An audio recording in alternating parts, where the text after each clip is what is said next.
আসসালামু আলাইকুম। আমাদের সামনে যে গাড়িটি দেখতে পাচ্ছেন এটি টাটানো কোম্পানির 30 টন ক্ষমতা সম্পন্ন একটি ক্রেন। তা আজ আমি দেখাবো যে এটার ফুল অপারেশনটা কীভাবে করতে হয়, কীভাবে স্থাপন করতে হয় এবং কীভাবে এটি কাজ করে এবং এর মেনটেনেন্স সম্পর্কে। ঠিক, তো প্রথমেই এটির চালাতে ডিজেল লাগে। তো ডিজেল চালিত এই গাড়িটি, এটা ডিজেল ট্যাঙ্কি যেখানে 300 লিটার ডিজেল ধারণ ক্ষমতা। এরপরে দেখা যাচ্ছে গাড়িটা স্টার্ট করার পূর্বে যে ইঞ্জিন অয়েল প্রয়োজন, আমরা জানি যে ইঞ্জিন অয়েল আছে, তো ইঞ্জিন অয়েলটা চেক করতে হবে এখান থেকে। এটি ডিপস্টিক, হ্যাঁ, এখান থেকে ইঞ্জিন অয়েল চেক করা হয়। এরপরে আমরা দেখব যে এটির কুলেন্ট কোথায় থাকে। আচ্ছা, এই যে উপরে একটি ঢাকনা আছে, এই ঢাকনাটি খুললে এখানে কুলেন্ট দেখা যাবে যে তার লেভেলটা কত আছে। এরপরে আমাদের ব্যাটারি কানেকশনটা দেখতে হবে যে ঠিকমতো লাগানো আছে কিনা। যেটি দেখছেন এটি গাড়ির পিছন ডান পাশে অবস্থিত। আচ্ছা, পরবর্তীতে আমরা হাইড্রোলিক লেভেলটি দেখব। এটি গাড়ির বাম পাশে, যেখানে ওই কেবিনে ওঠার জন্য যে জায়গাটা, তার পাদানির পাশেই একটি লেভেল আছে, লেভেল স্টিক আছে। এখান থেকে আমরা লেভেলটি দেখব যে এখানে হাইড্রোলিক আছে কিনা। ঠিক আছে, এবং হাইড্রোলিক ফিলিং করা হয়। এই যে দেখেন উপর থেকে এই জায়গা দিয়ে হাইড্রোলিক ফিলিং করা হয়। এই কয়েকটি খুললে পাওয়া যাবে। তো আমরা মোটামুটি দেখলাম।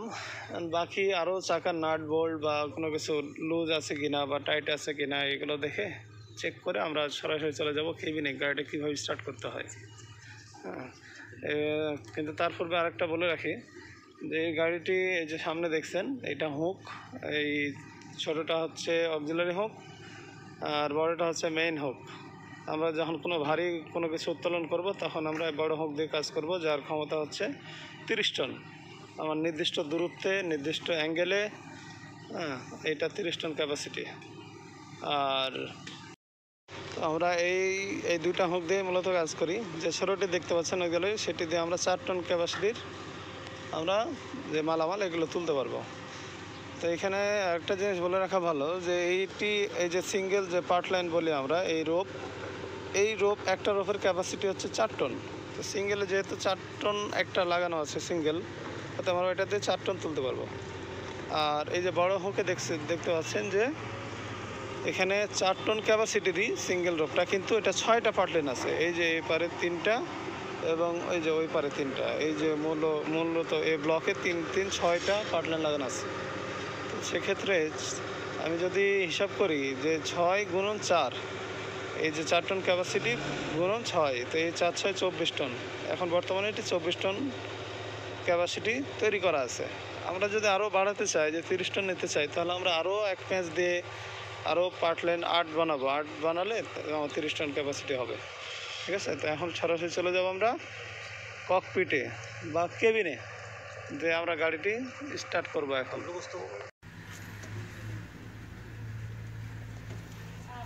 রানিং, তাই না?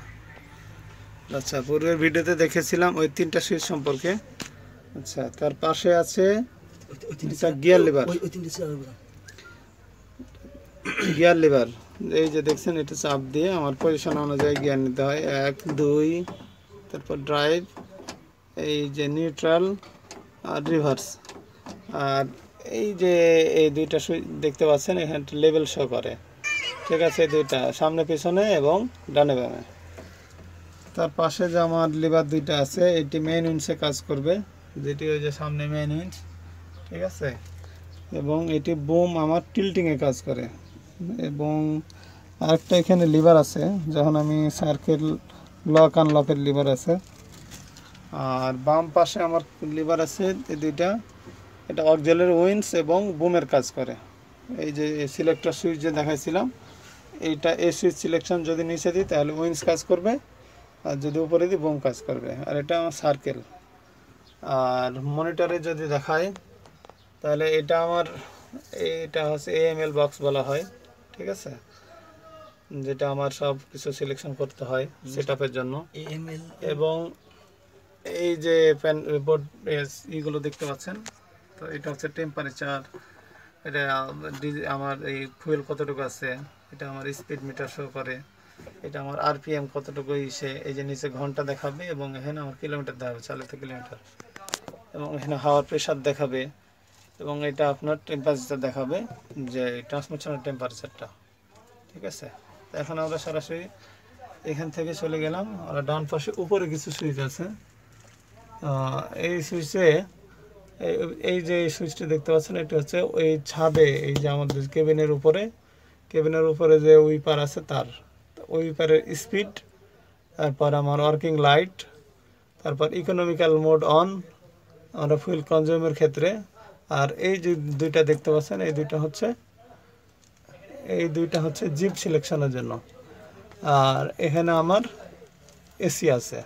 ঠিক আছে, এখন এটা হলো, এখন চলে যাব আমরা সরাসরি গাড়ি স্টার্ট কীভাবে করে তা দেখানোর জন্য। প্রথমে আমরা চাবিটি অন করব, যে আগে যে ইগনিশনটা দিয়েছি ইগনিশনটা এখানে অন করব। যে অন করলাম, অন করলে এই ড্যাশবোর্ডে বেশ কিছু সিগন্যাল আসবে। ঠিক আছে, ড্যাশবোর্ডে বেশ কিছু সিগন্যাল আসবে।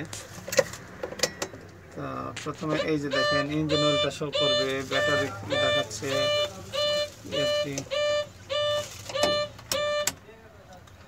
এরপরে এই যে দেখেন সবগুলো শো করবে এখানে। আর এই বক্সটি যে এএমএল বক্স, এটি অন হবে। ঠিক আছে, তখন আমি প্রথমে করবো কি, তার চেক করে নেব যে নিউট্রাল পজিশন আছে কিনা। গাড়িটা আমি স্টার্ট করব, স্টার্ট করলাম। স্টার্ট করে যে আমার প্রথম কাজটা হচ্ছে যে আমার এই সিগন্যালগুলো সবগুলো গেছে কিনা। হ্যাঁ, এখানে আমার কোনো সিগন্যাল নাই, সব চলে গেছে। এখন আমি এই ক্রেনটি স্থাপন করব এই জায়গায়। স্থাপনের ক্ষেত্রে প্রথমে আমার কাজ হচ্ছে, আমি আগেই বলেছিলাম কি, যে সাসপেনশন লক করতে হবে ক্রেনে। এটি খুব গুরুত্বপূর্ণ, সাসপেনশন লক ছাড়া কোনো ক্রেনে কাজ হয় না। তো সাসপেনশন আমি লক করব, আমি চেপে ধরে রাখবো যতক্ষণ এই যে এখানে আমার একটা সিগন্যাল স্থির না হবে। সাসপেনশনের যে সিগন্যালটা স্থির হওয়া পর্যন্ত আমি ধরে রাখবো। আচ্ছা, হয়ে গেছে। এরপরে আমি এই স্লাইড সিলেকশন করলাম বা আউট ট্রিগার সিলেকশন করলাম। তারপরে এটা আমি কি করব, আউট ট্রিগার বের করার জন্য দিলাম। হ্যাঁ, তো এই দুইটা সুইচ দেওয়ার পরে আমি যদি একসাথে বের করতে যাই, তা আমি এই অল চাপ দিয়ে ধরবো। আমি এখানে হালকা অ্যাক্সিলারেটর দিতে পারি, তাহলে আমার সমস্ত আউট ট্রিগার বের হবে। ওই যে দেখেন ডান পাশে বের হচ্ছে, বাম পাশেও বের হচ্ছে, অনুরূপ পিছনেও হচ্ছে। ঠিক আছে, এই আউট ট্রিগার বের হবে। আউট ট্রিগার বের হতে থাকবে, তখন পিছনে বা নিচে আমার অবশ্যই একজন সহকারী অপারেটর থাকবে, যারা আমাকে হেল্প করবে যে ঠিক মতো আউট ট্রিগার বের হচ্ছে কিনা, এইটা আমাকে ইশারা দিবে। যদি কোনো আউট ট্রিগার বের না হয়, হ্যাঁ, আউট ট্রিগার যদি বের না হয়, তাহলে সে আমাকে বলবে আউট ট্রিগার বের হয়ে গেছে। আউট ট্রিগার বের হয়ে গেছে আমার। এরপরে আমি জ্যাক বের করব। তো জ্যাকের জন্য আমাকে এই যে এটা উপরে ছিল, আমি এটাকে নিচে নিয়ে চলে আসবো, নিচে দিবেন। নিচে আবার যদি সে ওয়াল দেই, তাহলে আমার জ্যাক বের হবে। দেখেন জ্যাক বের হচ্ছে, আমি ফুললি জ্যাকের উপর নিয়ে নেব। ততক্ষণ নেব যতক্ষণ আমার লেভেল না আসে, আমি ততক্ষণ ধরে রাখবো। ঠিক আছে,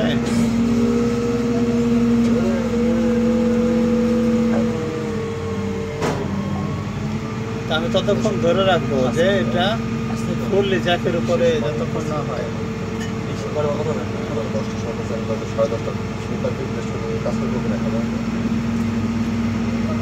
আমি ধরে রাখছি, দেখেন এই গাড়িটা আমার ফুললি জ্যাকের উপর হয়ে গেছে। আচ্ছা, পূর্ব ভিডিওতে দেখেছিলাম যে আমি জ্যাক আপ করতেছি, তো ফুল জ্যাক আপ করলাম। জ্যাক আপ হয়ে গেলে আমার এই চেক করতে হবে সাথে সাথে যে লেভেল হয়েছে কিনা। এই যে লেভেলটি দেখতে পাচ্ছেন, আমার লেভেল এই জায়গায় আমার এই পাশে আছে, সামনে পিছনে ঠিক আছে, কিন্তু ডানে বামে আমার বাম দিকটা উঁচু আছে। তো যেহেতু উঁচু আছে, আমি সমস্ত জ্যাক বের করেছি, তাহলে আমি এই রিটার্ন দেবো। রিটার্ন দিয়ে তাহলে আমি যদি এই পাশটা ডাউন দেই, তাহলে আমার লেভেলটি হবে। দেখেন লেভেলের বাবলটা লেভেলটা চলে গেছে। আচ্ছা, আমার এই লেভেল কমপ্লিট আছে, আমার লেভেল কমপ্লিট হয়ে গেছে। এখন আমার যা স্থাপন শেষ, কিন্তু এখানে বলে রাখি যে এই স্থাপনের সময় দেখতে হবে যে আমি যে এই যে জ্যাকটি বসানো হয়েছে কোথাও উঁচু নিচু যদি থাকে, তো সেক্ষেত্রে ফুট প্লেট দিয়ে বা দেখা যাচ্ছে যে ওই কার্ড দিয়ে যা করেই হোক না কেন আমার এই যে ফ্লটগুলো এগুলো সমান রাখতে হবে, এবং দেখতে হবে কোথাও কোনো দেবে গেছে কিনা বা কোথাও বাঁকা আছে কিনা, থাকলে এটা সোজা করে দিতে হবে। সোজা করার পর আমি এই লেভেলটি চেক করব। লেভেল চেক হয়ে গেলে এখন আমি সরাসরি চলে যাব অপারেশনে। তো অপারেশনের পূর্বে আমার পিটিও সুইচটা অন করতে হবে। তা এমন একটি স্ক্রিন আসবে এখানে, এমন একটি স্ক্রিন আসবে এখানে। আলোর কারণে যদি স্পষ্ট দেখা যাচ্ছে না, তারপরেও দেখাই। এটি প্রথমে আমাকে যে আউট ট্রিগার যে বের করছি, আমি জ্যাকের উপরে আছি, এটি আমার অন করতে হবে। তা আমি এই সেট আপ করতে হবে আর কি। তো সেট আপের জন্য আমার এই যে বিভিন্ন পজিশান আসবে, তো বিভিন্ন পজিশানে এই পজিশানটা যখন আসবে আর কি আউট ট্রিগার, তখন আমি এটা দিয়ে ওকে করে দেবো। আচ্ছা, সাথে সাথে চেক করে নেব যে আমার কোন আমি কাজ করব কি দিয়ে, আমি মেইন উইন্স দিয়ে করব নাকি অক্সিলারি। আমি যদি মেইন উইন্স দিয়ে কাজ করি তাহলে আমার এখানে এইটি দেব।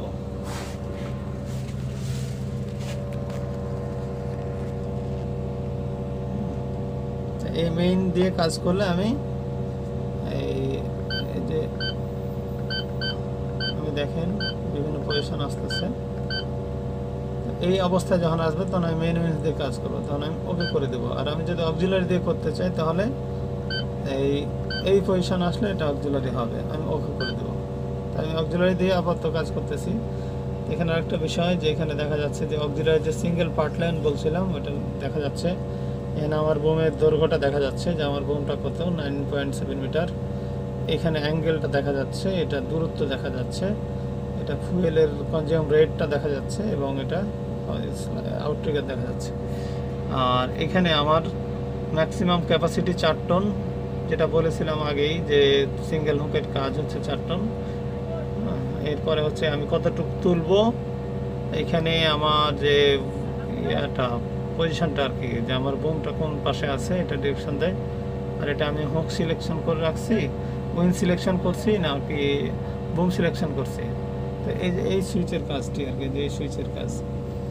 তা এখন আমি চলে যাব সরাসরি অপারেশনে। আমি সিলেকশন সব শেষ, আমি এখন অপারেশনে।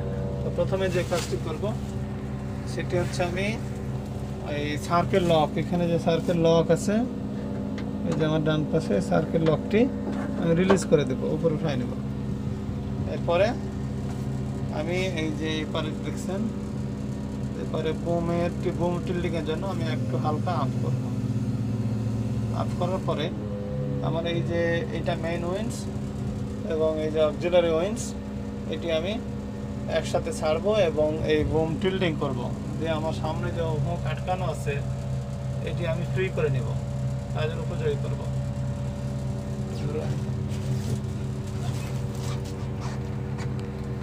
আমি যে একসাথে অপারেশন করছি।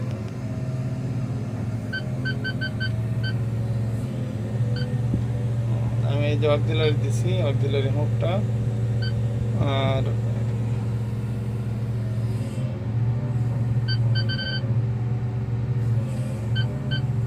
এই যে এইটা দিচ্ছি টিল্টিং এর ক্ষেত্রে, এবং এটা মেইন উইন্সে দিচ্ছি। আচ্ছা, এখন আমি সরাসরি চলে যাচ্ছি যে হুকটি ফ্রি করতে হবে। এই জন্য আমার যতটুকু আপ করার প্রয়োজন, তো এই ক্রেনের সাধারণত 51 ডিগ্রি পার হলে এটা ফ্রি করা যায়। আমি সরাসরি চলে যাচ্ছি এখানে, ওই যে মনিটরের দিকে তাকান, মনিটরের দিকে তাকালে বুঝবেন এটা ডিগ্রি আপ হচ্ছে।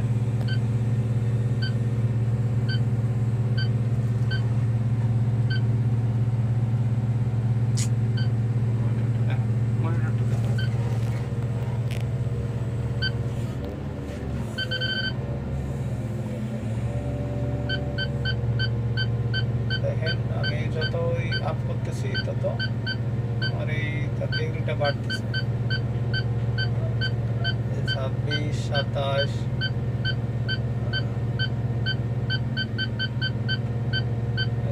চলে গেছে। তো আমার 51 ডিগ্রিতে পৌঁছলে তাহলে আমারই হবে, তখন আমি এই ইয়েটা ফ্রি করতে পারবো। না হলে দেখা যাচ্ছে যে খুলতে গেলে ওটা ইনজুরি হওয়ার সম্ভাবনা থাকে।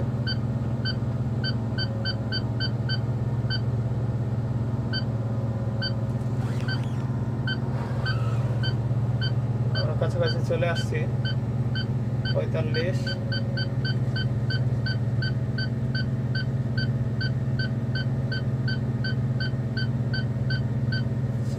এই 51 পার হয়েছে, এখন আমি খুলতে পারবো। সামনে দেখেন হুকটি খুলতেছে তারা, এই হুক খুলতে পারবো। এই যে সিঙ্গেলটা অলরেডি খোলা হয়ে গেছে, আমি এটা একটু অফ করে নিলাম। এবার এই যে মেইনটা, হ্যাঁ মেইন হুক করে দিল, এখন আমার কাজের জন্য প্রস্তুত। এখন আমি একটু অফ করে নিলাম, ঠিক আছে। আচ্ছা, এখন আমার যতটুকু প্রয়োজন, ঠিক আছে, আমার যতটুকু প্রয়োজন সেক্ষেত্রে আমি এই যে বুম আপ ডাউন করে আমি দূরত্ব বাড়াতে পারি। অথবা দেখা যাচ্ছে যে আমার এই যে পায়ের নিচে আরও যে দুটি প্যাডেল আছে, এই প্যাডেলটি হচ্ছে বাসার বামে যে প্যাডেলটি, এটি হচ্ছে বুম খোলা জোড়া। আমি এই যে এটি চাপ দিলে করে তাকায় দেখেন এই বুম বের হচ্ছে, বুমটা বের হচ্ছে। এক্ষেত্রে আমার ওই পায়ের প্যাডেলটি প্রেস করতে হবে, বামে যে প্যাডেলটি আছে, ঠিক আছে। এরপরে দেখা, আমি যদি আরও কাজ করতে চাই, যে আমি সিঙ্গেলে যদি কাজ করি, তাহলে আমি সিঙ্গেল রোপটা আমি নামাই দেব। এবং আমার যে আমি কাজের যে এরিয়া যেখানে আমার প্রয়োজন, আমি একই সাথে দেখেন যে আমি সার্কেল এবং সিঙ্গেল হুক কাজ করতেছি। সেক্ষেত্রে যে সিঙ্গেল হুক আমার নামতেছে এবং সার্কেল হচ্ছে, হ্যাঁ সার্কেল হচ্ছে। এই যে বাম পাশে যে লাল লিভারটি আছে, এটি হচ্ছে সার্কেলের লিভার। আমি এটি প্রেস করলে এটা আমার সার্কেল হচ্ছে, ঠিক আছে। এইভাবে মূলত দেখা যে আমার এই যে এখানে আমার একটি বস্তু নেওয়ার দরকার, আমি এখান থেকে লোড করে আমার প্রয়োজন মতো স্থানে আমার যতটুকু দূরত্বে যাব। এবং অবশ্যই এটা খেয়াল রাখবেন যে এই যে মনিটরটা, অবশ্যই মনিটর খেয়াল রাখতে হবে যে আমার ক্যাপাসিটি এটা হচ্ছে 4 টন আমার সিঙ্গেলে, এখানে 0.5 দেখা যাচ্ছে। তো 4 টন কোনোভাবেই অতিক্রম করা যাবে না। যদিও এটি এমএল আপনার পূর্বে সিগন্যাল দেবে, কিন্তু সিগন্যাল দিলেও আপনি এটা অতিক্রম করতে পারেন না। আপনি 4 টনে সর্বোচ্চ নেবেন, আপনি 3.5 টন, এর বেশি নেবেন না, না হলে দেখা যাচ্ছে যে ইঞ্জুরি হওয়ার সম্ভাবনা থাকে। তো মূলত ক্রেন অপারেশন এটাই। আর কীভাবে রিটার্ন করতে হয় এটা আমি পরবর্তীতে দেখাবো।